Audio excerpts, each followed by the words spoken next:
Hi, welcome to Cherry Bomb. This week we're going to talk about something that has probably been on maybe everybody's mind these days is political polarization.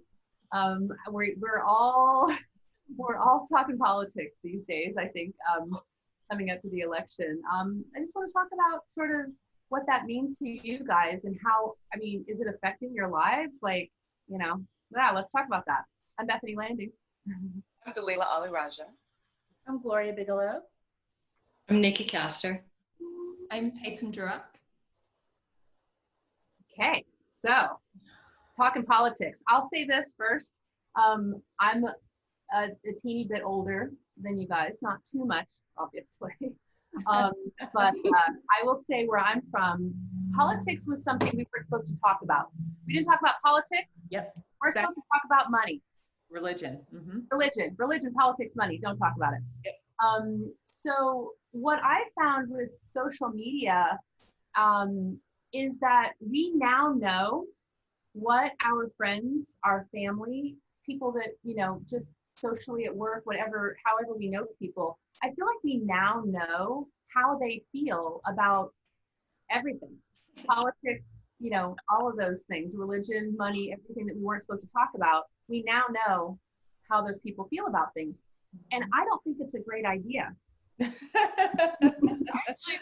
think it would have been better if we actually learned how to discuss those things from a place of, I don't even know what to say, where it's not as contentious, like where you can have a different opinion and actually discuss it. So I think it actually did a disservice over a lot of time that we didn't learn how to have discourse that's respectful on those topics where we also respect each other. And so we lost a lot of time where people could have been practicing that, not on social media. Mm-hmm. We didn't practice when we were talking to each other in person, so right. We're not good at it now that we're on social media. Oh, that's an interesting take. I like that. That's an interesting take.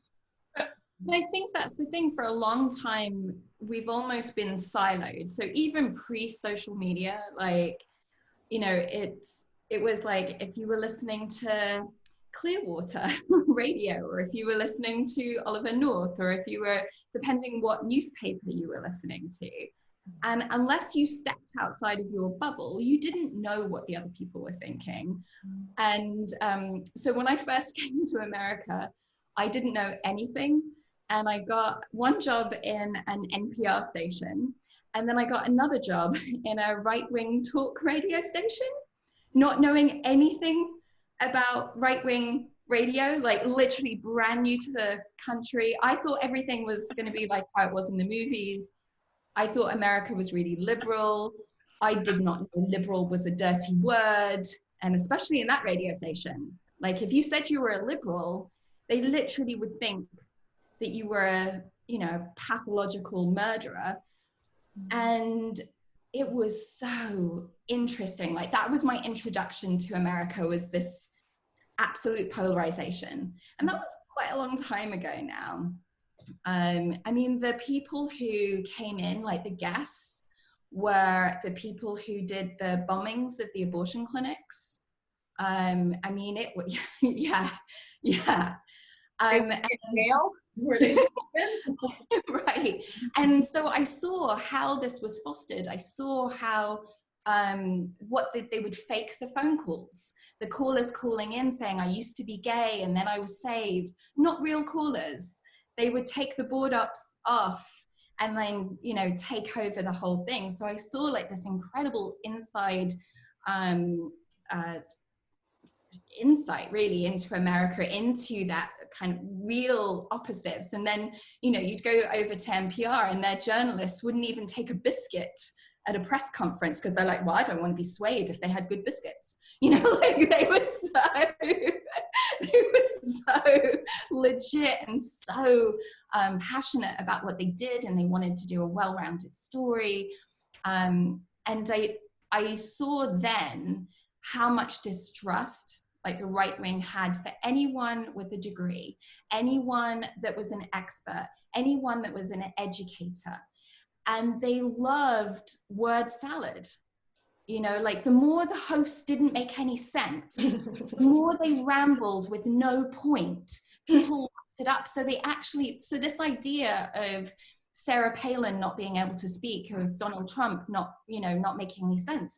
This was all in the works, a couple of decades ago, because they were taught to distrust anyone that made a logical point.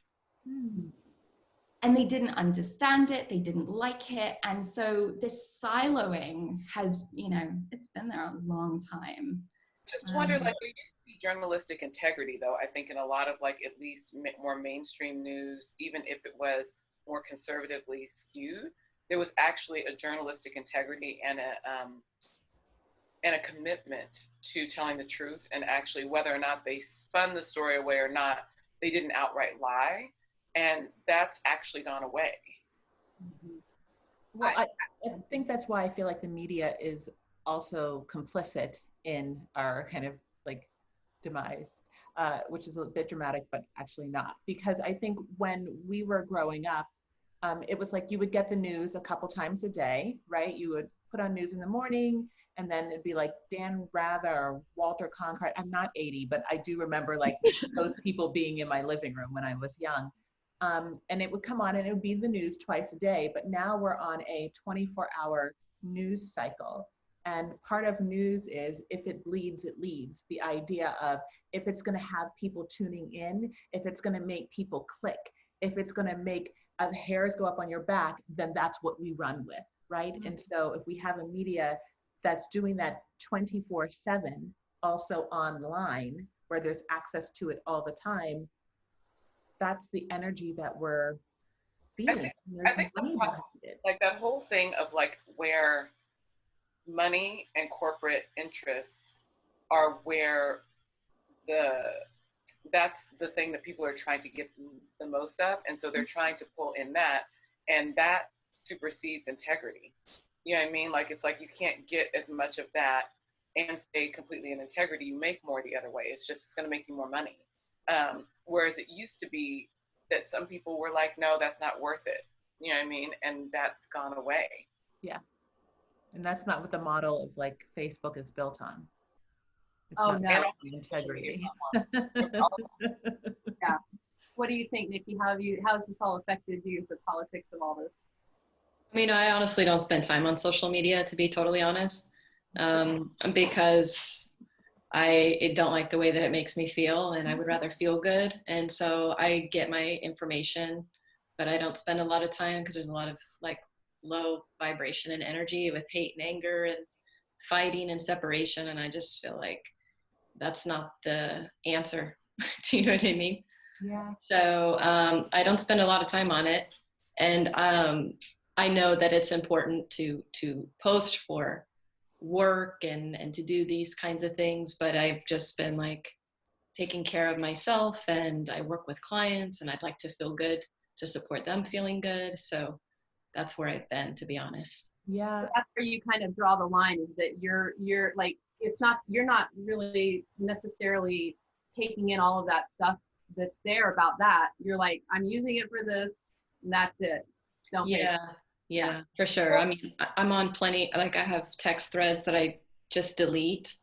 People want to include me, but they're so like angry, and to be honest, their health isn't good, and they're just feeding off each other, and it's a downward spiral. So I just choose to not to participate and have a healthy boundary and delete it. Yeah. I don't even look.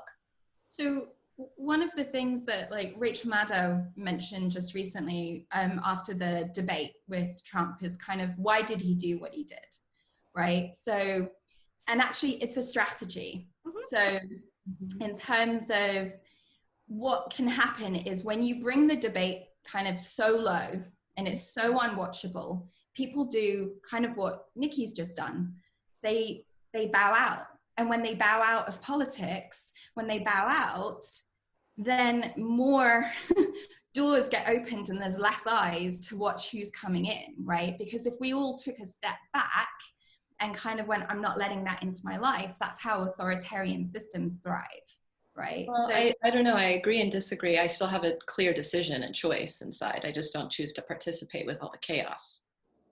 Okay, so I guess that's what I was wondering about. So like in terms of, because I mean, obviously like no one wants to go on there and feel unhealthy, but like I kind of feel like it's good to tap into like what's going on and not necessarily to bow out to such a degree that like you miss a good petition or you miss like something that you can help with or something that might help evolve an idea or an opinion or an insight into something. I really struggle with that.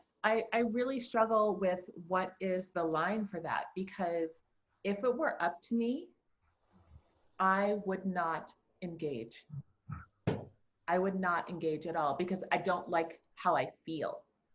And I don't have the tools to see the things that are going on and not have the feelings about it.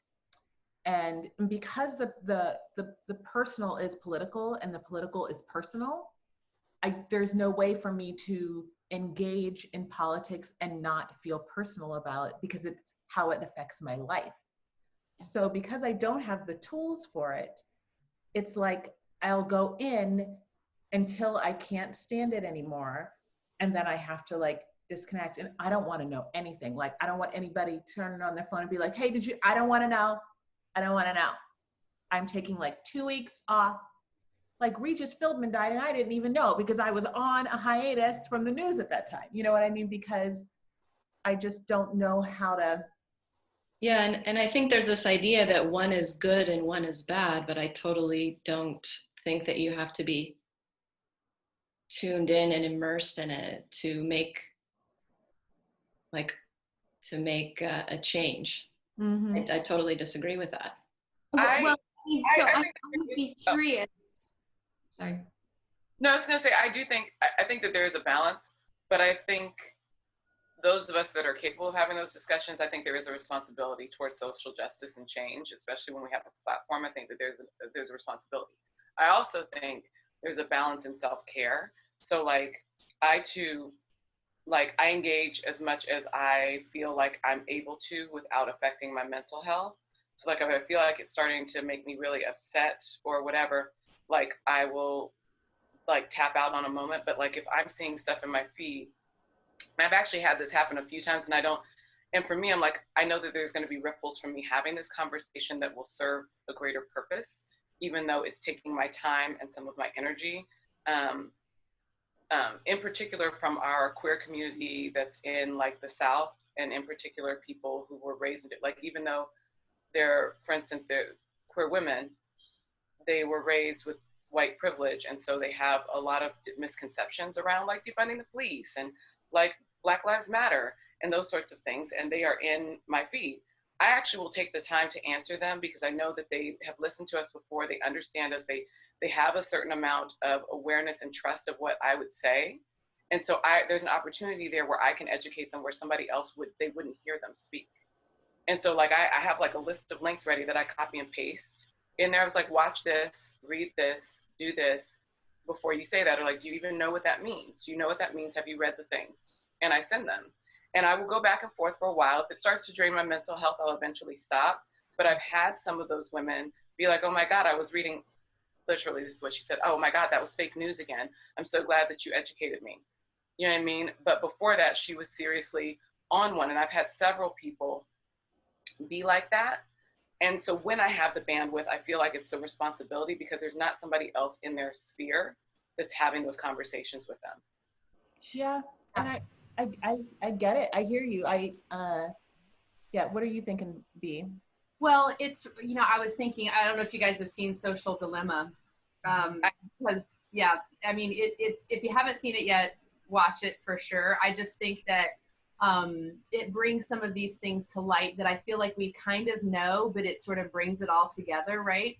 And about how many things stuck out, but 2 points to make really quick here is that fake news spreads, in this said 6 times faster on Twitter than real news stories, right? And that's something to sit with. So I come from a journalism background, and Dalila, I agree exactly with your original point, was that when I went to journalism school, when I bright-eyed and bushy-tailed out of journalism school, I was like, I'm gonna tell every real story there is.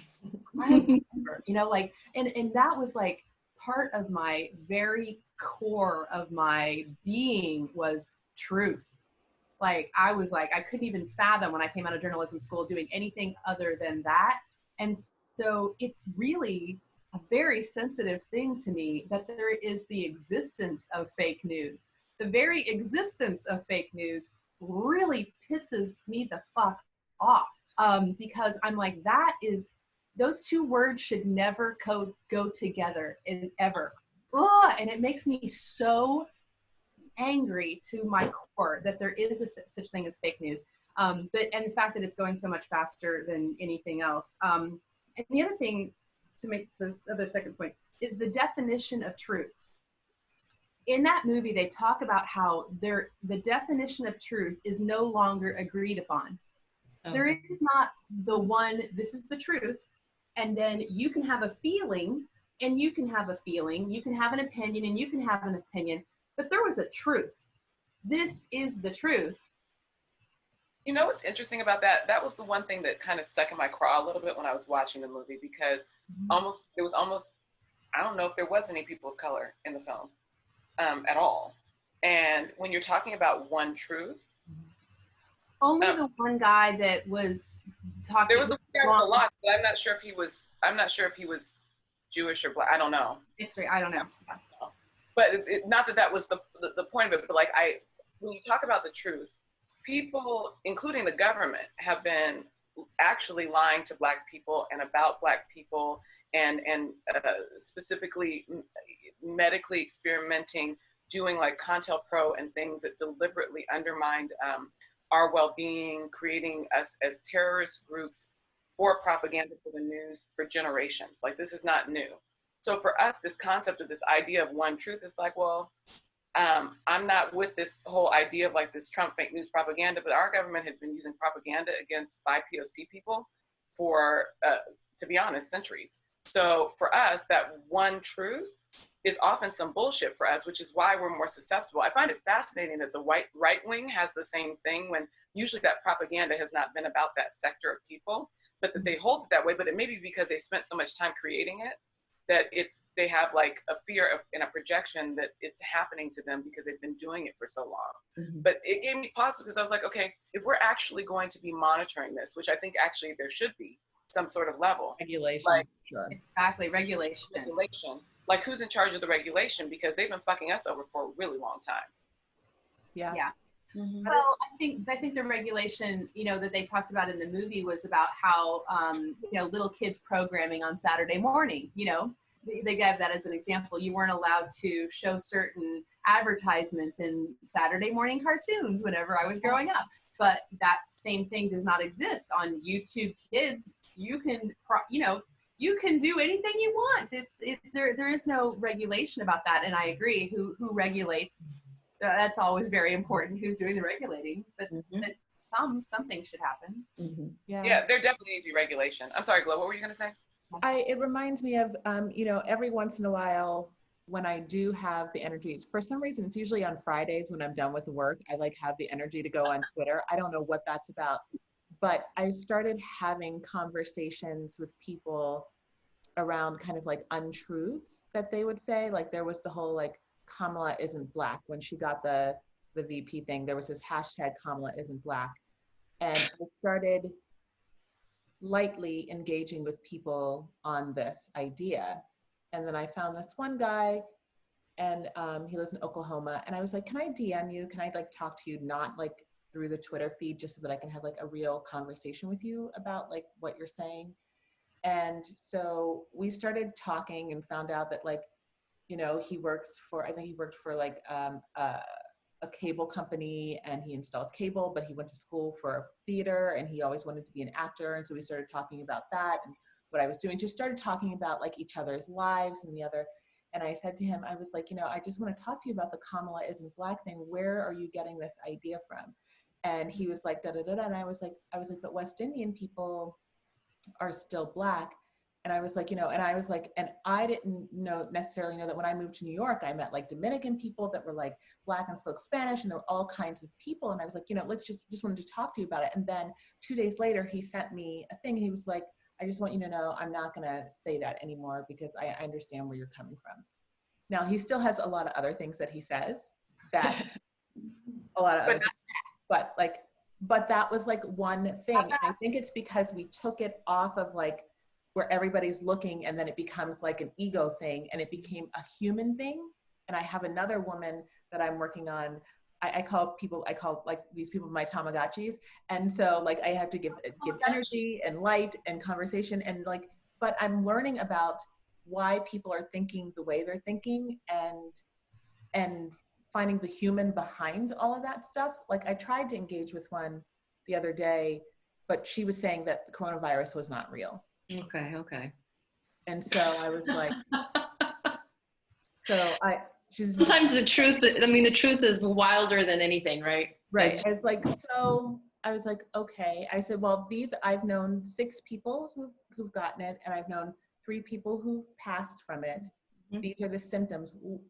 What do you think is happening? Mm-hmm. Mm-hmm. And then she said, I don't know. What do you think is happening? I said, I think there's a pandemic. I think it's a pandemic. That's what I think. I don't know what you think.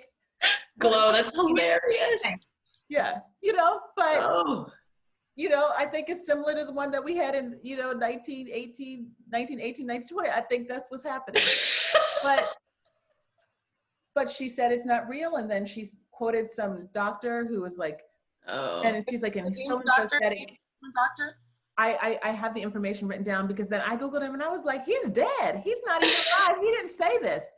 And then, so the more I started looking, I was like, oh, she has gotten, and there was an article that said that this article circulated on Facebook like over like 2 million times. Oh, goodness. About this doctor and justifying how you can't test for coronavirus, da, da, da. And I was like, oh, okay. Now I see where she's coming from. Now she thinks there's not a virus. Yeah. And actually, what you've said is so interesting, because it falls into exactly what Facebook does, which is familiarity. Like, you made yourself familiar to people, like you messaged back and forth, and actually what do they say, like seven times that you see someone or something, you start to trust them. So even if it's the same thing that you keep seeing, repetition is what makes us go, oh, we've seen that before, we know what that is, we've categorized that, and then we have more of a safety feeling with it, more familiarity. And so I think a lot of people, if you see something on your feed 20, 30 times, you start to think that that's real, right? Because you've seen it so many times. And even if it's like a subconscious, like familial, part of your brain that's trying to keep you safe. But what you've done is you haven't come in as something totally new. Like when you DM'd, you've gone back and forth a little bit. So you've kind of created that familiarity before relaying, kind of like getting into the meat of what you're talking about. Yeah. Which is a very unvegan way of expressing that. Until you get into the jackfruit of but and it also feeds into what you were saying, Dalila, about sometimes, like, if someone's already familiar with you, then you have like more of a platform to start to counter that 6 million times that it's been shared on Facebook thing. Yeah, I think also like with think about when you click on something for like shopping, all of a sudden you start to get all these ads that are related to your beliefs or your wants or your needs, and then the algorithm kicks in like that to just attract to you beliefs that feed off of like your single-mindedness, right? Yeah, they have more. I mean, that human thing is another thing, but what you're talking about, Nikki, they're like, that's where they proved that like the mic was on a lot of times on people's stuff when they were not supposed to be on, like it was not, and give them permission. Correct. Because sometimes it was stuff you hadn't searched, and all of a sudden it started coming up in the feed. And I swear to God, and other people have told me they've had this experience too. There's some stuff I've just thought about and not said out loud, and all of a sudden it'll come. But that could be that the AI algorithm is just getting so good that it can anticipate what you might be considering, given what other things that you've looked at or thought about or talked to or what you clicked on, that the stuff is getting more and more advanced than what we even think it is, and more capable of discerning things that we want. People used to try and say maybe you whispered it under your breath. I was like, bullshit. I was like, there's something more going on here with these algorithms that people are actually acknowledging. But that human part of it makes a huge difference. My friend Rain Dove, so interesting. She's like she's an influencer, but she's like very gender fluid in her presentation. And she has these, well, she uses I am I for doesn't even like really kind of go for the pronouns, but I'm just acknowledging that so I'm not screwing up her pronouns or their pronouns. But we'll have these conversations online with people. Like people will spew like hatred. They have like a big following and hatred, but instead of like spewing back or saying something, like Rain will have a conversation with them. And it kind of sometimes starts out as funny, but it often turns the whole conversation to a different place. And it's fascinating to watch because they'll sometimes screenshot them and put them up so people can see the journey through the conversation. I've seen that. And it's totally different. Like they move to a totally different place by the end of the conversation. It's fascinating. I've seen that. So here's where this gets confusing. So I've seen some of those posts, and I've also read that she was the one doing the other side of the conversation. Oh, I did not know that. That I have not heard of. That's yeah. amazing. So, yeah, that she was doing that to highlight this, and yeah, so that's when things become super, like you feel like you're going through a rabbit hole of like, well, what do you believe? And there's this, and then they came out and said, yeah, I've misrepresented. I never saw that.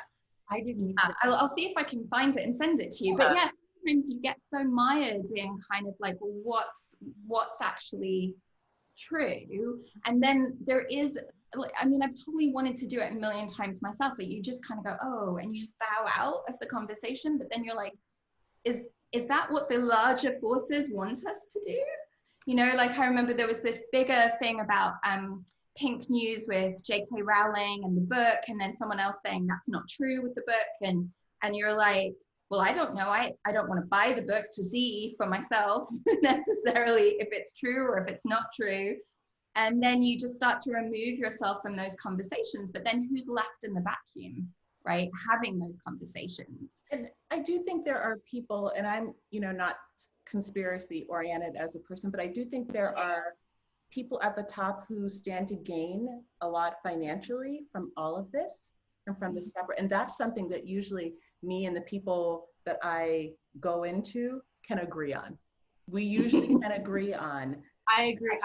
That's true. Yeah, that there are factors at the top who stand to gain a lot of money from separating us. So that's usually another way that we're able to start talking about things, because we both agree on that.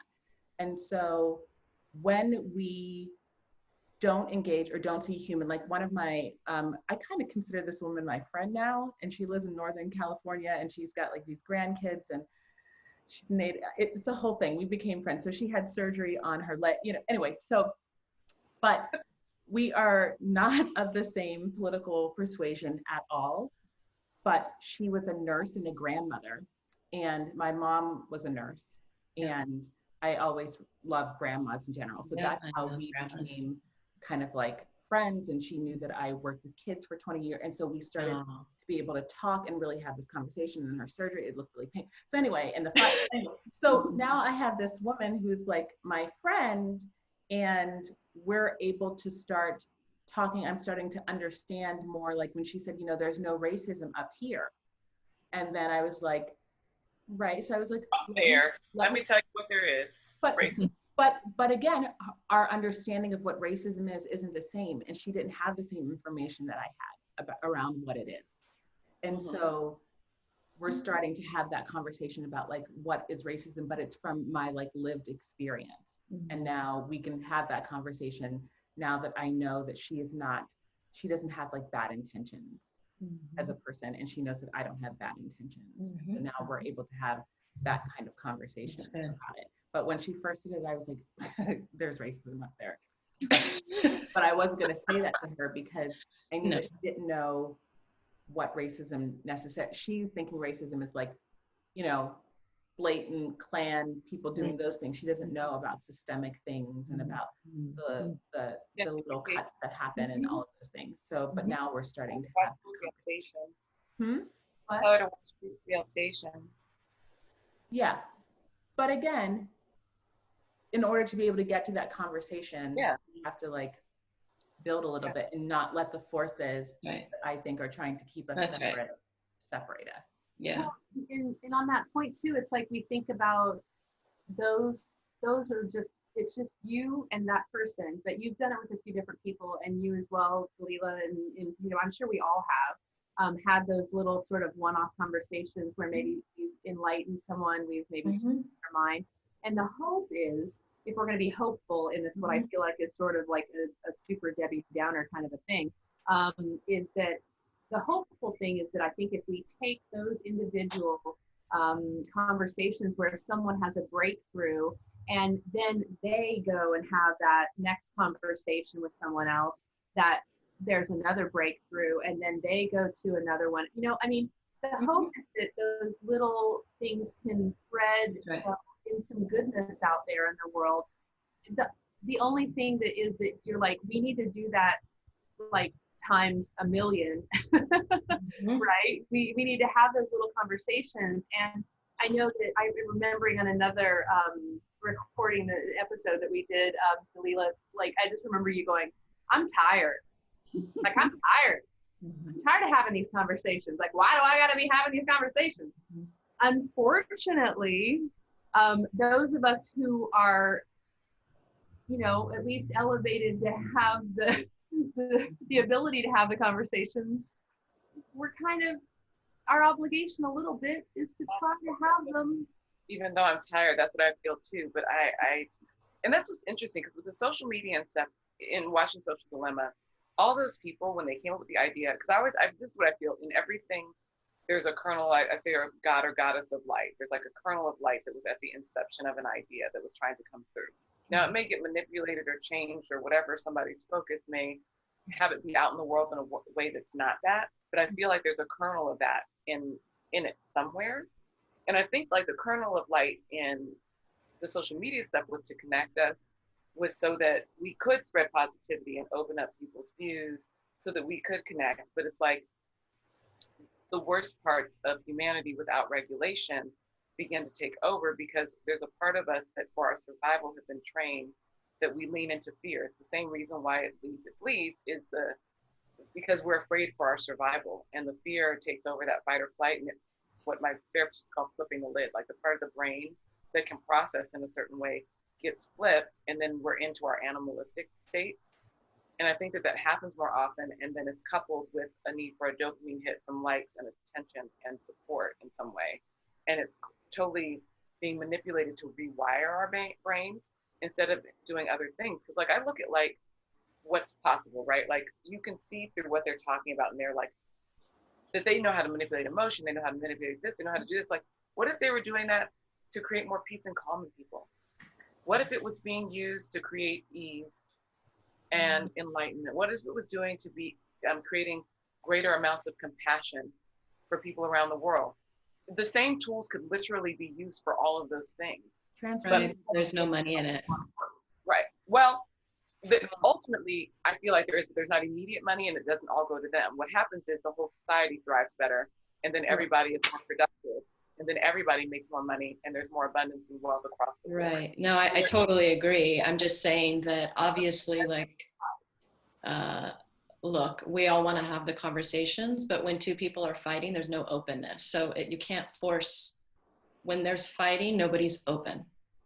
Well, that's but you have to be open, because people are expressing their beliefs. You can't force somebody to change. You don't like to be forced to change. You don't even like to be forced to do something you don't want to do. So I'm saying there's got to be a sense of openness, and the conversations have to feel like you can go back and forth. Like I agree with Glow.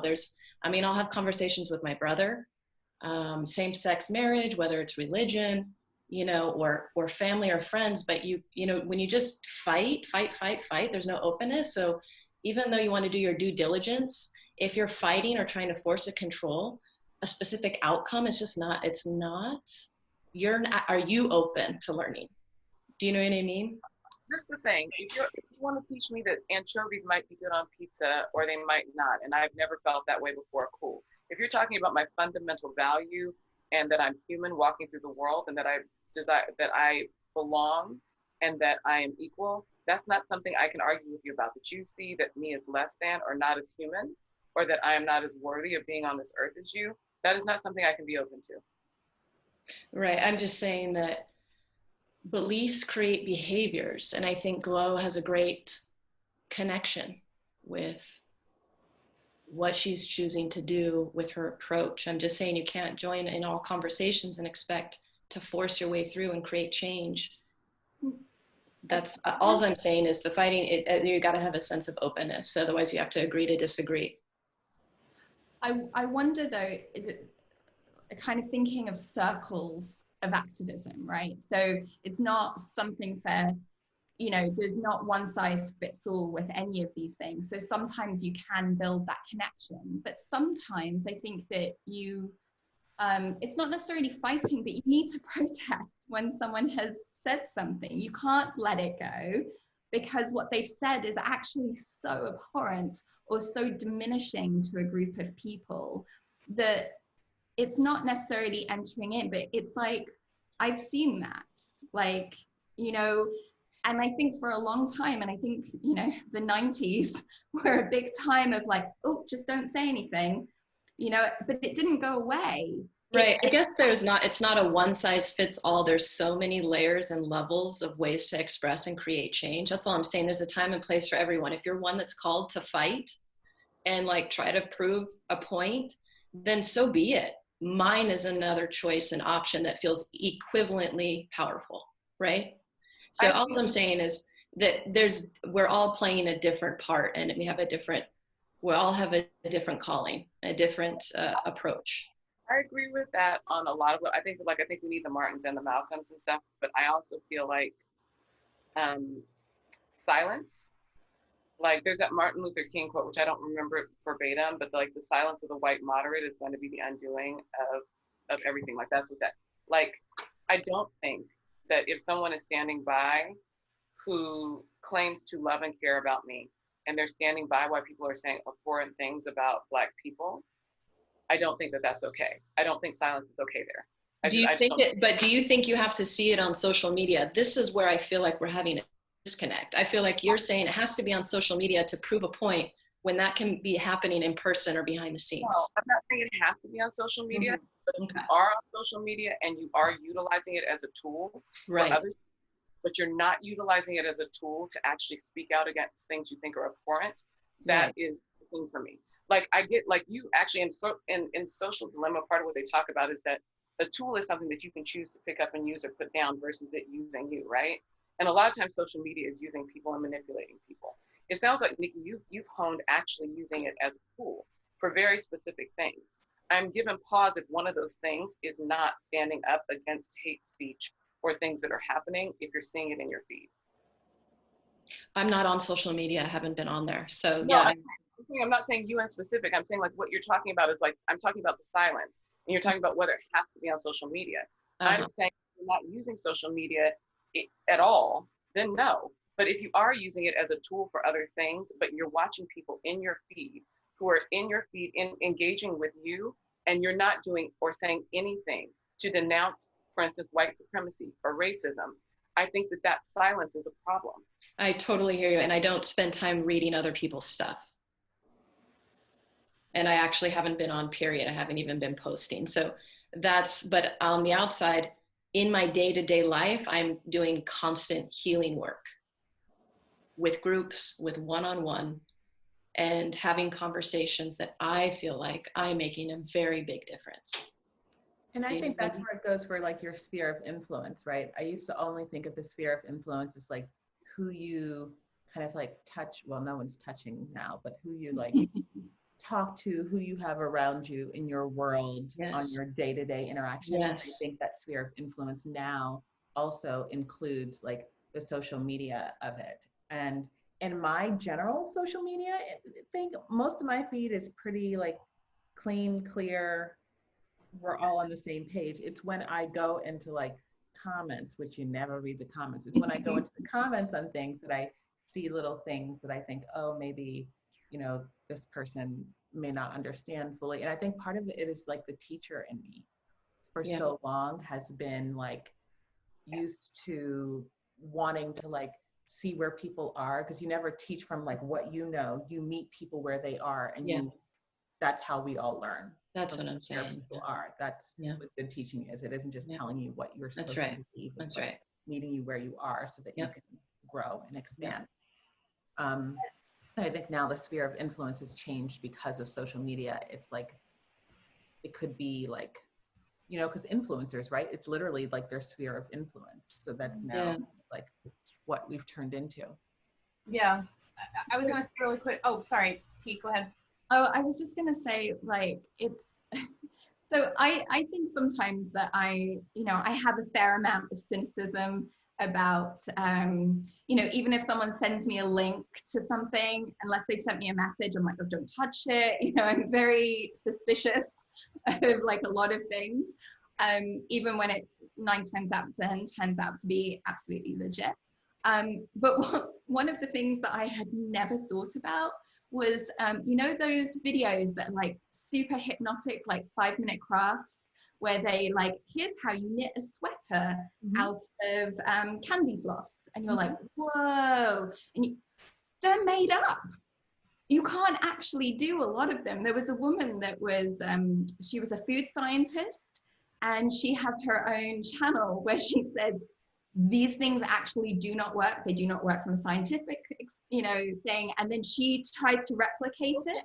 And I was like, really? You're like making up? Disappointing. It's so disappointing, you know, like, and you think, oh, there's all these amazing hacks, and I don't know how to, you know, take red wine out of my white sweater or whatever it is. So many of them, it's content farms. So it's all about getting the videos out every single day. And, you know, you were talking about, like, actually, if we made stuff that was beneficial, it would only take a little bit more research, right, to actually do, because there's loads of cool stuff in the world, but they're doing it on such a timeline and they don't care if it's true. So these content farms, these massive warehouses where everyone has their own light set up, everyone's doing their own videos, and no one's watching to see if it's going to burn someone if they try and do it. There's been hideous accidents, for people doing stuff because it's dangerous. And those same content farms are now starting to churn out documentaries, which is, again, something that sometimes when I sit down, I'm like, oh, documentary, great, I'm going to learn something, right? So like these things that we're constantly being challenged as to what, truth looks like and what post-truth looks like in places that, you know, we haven't been primed for it yet. But those content farms are now doing it. I want off of social media. I want off of it. I don't want to do it anymore. I want off. I want off. For sure. I am like, don't nobody bring me no bad news. I just want, like, you know, puppies and cats that are best friends. Well, it's like a part of how we connect during a pandemic. I know that. See, there's that. I can't even watch the puppies or the cat videos because I don't know what they've done to make the animals do the cute things. Oh, Lord, Taylor. Bug the animals. Oh, no, I hadn't even. Have they become hungry? I literally, all I see when I see those is like, have they abused those animals to get them to do that? Because again, it's all about likes and clicks and. Oh my God, I never thought about it. What if they were super loved? America's Funniest Home Videos is real. No one was ever. That's it. That's the takeaway. America's funniest home videos are real. But what is the takeaway as we're winding up today? Yeah, I know. I feel like we could talk about. I think we could talk about this forever. I just feel like there's so much to this. I only have one thing that I was thinking about when Glow was talking, and then Tatum, I was like, okay, one thing. Is that I feel like your feet, it's getting a little spicy. Hold on a second. Yeah. Does anyone else have a takeaway? I think that human connection thing and like the hybrid, right? So like that thing that I was talking about the capability of social media to do for good instead of for ill. A part of that for us, like the hack for us might be, like we can't control the algorithms, but we can control how we utilize them. So like if we're having those moments, we can make a choice to make a human connection to create change. So that we are starting to use it as a tool again to find ways to create change. And I think that that's really useful, that like both you and I had real human outcomes. And I had real Something's happening there with our audio again. What is going on? Oh, was that me? Yes. Yeah, I mean, I quite liked what you said about, what did you say, Tamagotchis?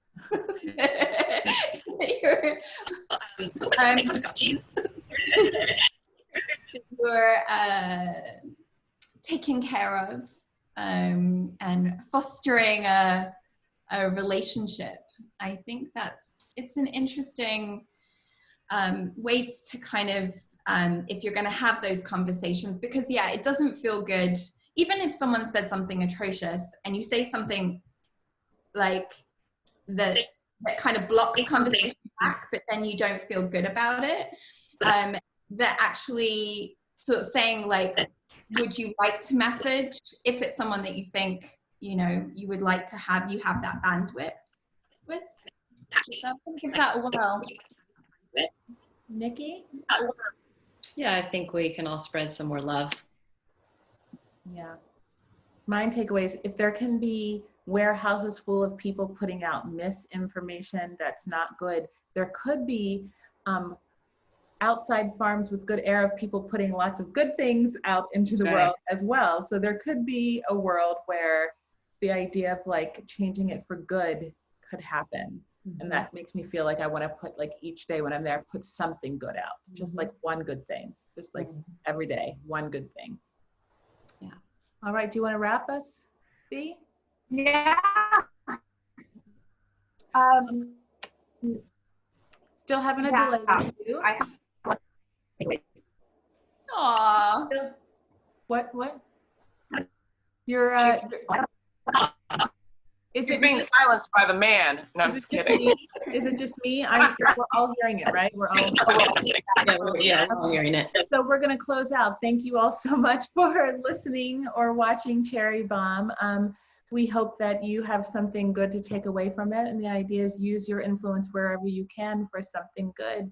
Yeah. All right. See you all later. Cheers. And cheers. Cheers.